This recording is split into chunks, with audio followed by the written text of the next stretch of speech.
આજે તો અમદાવાદ ગયા નવી BMW ગાડી લેવા માટે. તો શું કે મિત્રો, મોજમાં ને સવારમાં મસ્ત બાબલા જીવો તૈયાર થઈ ગયો. કેમ કે આપણે જવાનું હતું અમદાવાદ કાકાની નવી ગાડીની ડિલિવરી લેવા જવા માટે. તો વિશ્વાસભાઈ, યુગભાઈ, આનંદ કાકા અને ઘના કાકા સાથે નીકળી ગયા હતા અમદાવાદ જવા માટે. જયદીપ કાકા ને બધા તો બીજી ગાડી લઈને આપણી પહેલા જ નીકળી ગયા હતા. પછી બે કાકા સાથે આપણે રામ છાપડી ઉભા રહીને ચાનો કોઠો ચડાવી લીધો. પછી ચાનો કોઠો ચડાવી નીકળી ગયા હતા અમદાવાદ જવા માટે.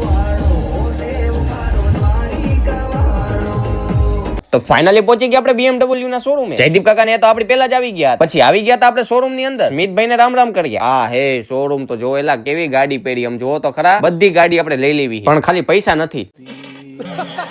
નકર બધી ગાડી લઈ લે. ત્યાં તો એટલી વારમાં ગાંધીનગર થી પાંચ કાકા આવી ગયા હતા, તો એમને આપણે મળી લીધું. હાલી ગયો આમનું તો ફાઇનલી આવી ગયા આપણે ગાડી પાસે. ગાડી હતી BMW X3. પછી થોડીક વાર બધાએ ફોટો પડાવ્યો અને રીલ બનાવી અને પછી કરી નાખી કેક કટિંગ ને. ત્યાં તો આપણે કાકીએ કેક ખવડાવી દીધી. પછી બે કાકાને એમનું બુકે આપીને ફ્લેક્સ મારી દીધું. કાકાને થોડીક વસ્તુ દેવાની, અમુક ની કાકા પાસેથી આપણે લેવાની હોય. વિડીયો લીધો તો આનંદ કાકા તો હરખાઈ ગયા આમ જો. પછી તો યુગભાઈ તે કંકાવટી લઈને આપણને ચાંદલો કરી દીધો. પછી મેં યુગભાઈ ને સામે ચાંદલો કરી દીધો અને પછી બધા સાથે આપણે ફોટો પડાવી લીધો. મને લાગે ઘણા કાકા આજ મર્સિડીઝ નો લોગો બહાર કાઢી નાખશે.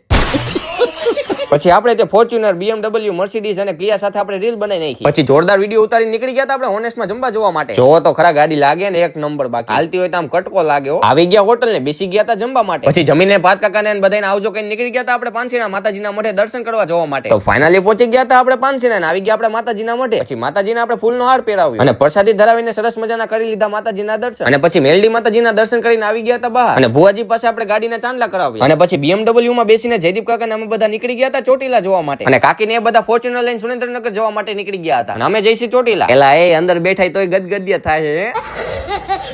તો વચ્ચે આપણે સાયલા દલપત દાદાને મળવા માટે ઉભા રહી ગયા હતા. પછી દાદાને સીતારામ કર્યા અને એમની ઓફિસમાં થોડીક વાર આપણે બેઠા અને પછી ચા પીને નીકળી ગયા હતા આપણે ચોટીલા જોવા માટે. આનો આખો વિડીયો આપણી YouTube ચેનલમાં આવી ગયો છે. આમાં તો તમને થોડુંક જ બતાવ્યું છે, નકર પછી વિડીયો બહુ મોટો થઈ જાય. તો YouTube માં વિવેક ફન બ્લોગ સર્ચ મારીને જોતા આવજો અથવા બાયોમાં લિંક આપેલી છે. મલિક કાલના બ્લોગમાં